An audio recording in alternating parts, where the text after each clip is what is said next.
Jon brought some hand samples that I think are pretty cool.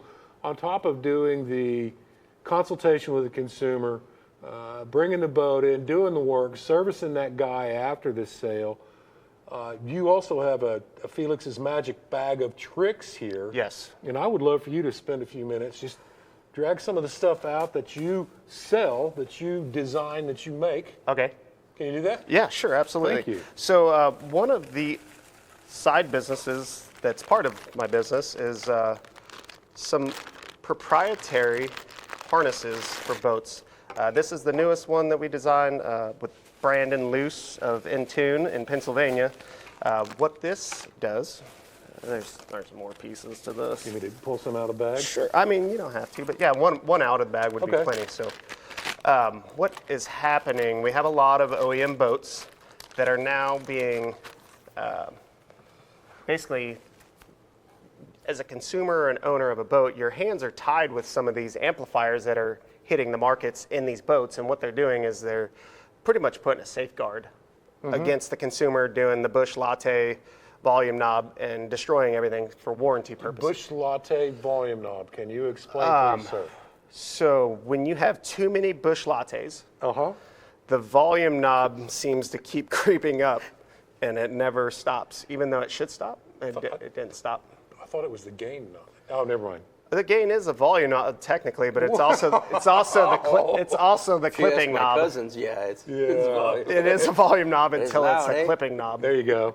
So what happens is, so we design these harnesses to be modular. So you get this little setup, and you can keep your OEM amplifier and then add on to it per zone. You can add amplifiers per zone, or you can eliminate the OEM amplifier and go completely aftermarket with multiple zones, and then you can keep daisy chaining this out for however many amplifiers you have. So that's like a T harness. Correct. And you can take, you take the amp that's either locked down or you can't. Right, you can't tune them, right? Or they're not powerful enough? Or? Right, so they're, if the consumer says, I want more, and the amplifier is completely digitally locked down, there is no more. That is what it is. One thing that I see people try to do is put a line driver. They're putting line drivers in front of these digital amplifiers that are locked down, and what they're doing is they're basically pressing the gas pedal faster. Sure. They're not gaining any gas pedal, they're just pushing it down quicker. Yep. So that clips quicker. Correct, it clips quicker. You're basically telling an amplifier that was set up for 1 volt of nominal input, you're giving it 2 volts of nominal input, and you've basically just pressed the gas pedal twice as fast. But it doesn't get any louder, does it? It does not. It just gets louder, max loud as quicker. Okay. Yeah. So, okay. but yeah, so that's wet sounds stuff.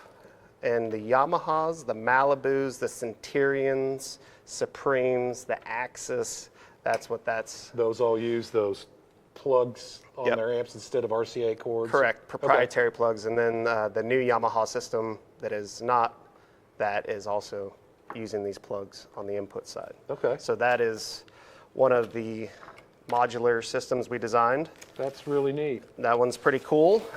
This is the output side of it. So this gives you the speaker outputs. So the new amplifier gets speaker leads, and that goes right back to the OEM side for the speakers, so you don't have to chop anything up. Okay. So that's pretty cool. And then I don't have the newest one that just landed from manufacturing, but now we have this one. This is for the Yamahas that have this little guy. Ah, okay. So some of the Yamahas are getting this little puck amplifier, as we're calling it, and that bad boy puts out a whopping 20 watts per channel. Oh. So needless to say, 20 watts is not enough for everybody. So that's going to be, it's 4-channel amp, so at 20 watts, that's probably similar just to the power that's in a powered head unit. Right? Roughly, yeah. Some of the newer head units can potentially put out that much power. Okay. So the newest harness basically intercepts all that stuff and gives us RCA outputs and a remote lead. So now we can add amplifiers to that boat.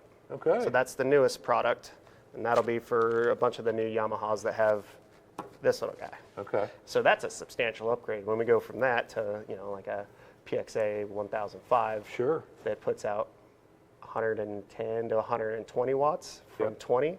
It's substantial. That's substantial. And being modular like this, we can add as many channels as we want. We don't add anything to the connect screen, but we add behind it, right? So Right. you still only have 2 zones. And so like the PXA 1K5 is really popular because you get 4 channels of power. And it's actually powering 6.5s. 2 sets are or 1 set's in parallel. So, and then you can add a subwoofer. So we typically will add a MWF10 4 ohm or 2 ohm for max power if it's a 12, or 4 ohm if it's a 10. So you just got a pair of RCA cables out of their head unit? Yep, that's it. Just a pair. A front zone and a rear zone. Oh, okay. So what a guy could do in this instance, if they wanted to increase their zone quantity, they could go on to your pigtail out, hit one of our KXMA RLCs, Correct, a 4 zone. and then get 4 zones output with that with an external amp. This line driver that you were talking about earlier would be a good thing, which Correct. the KXMA will put out up to 8 or 9 volts per channel.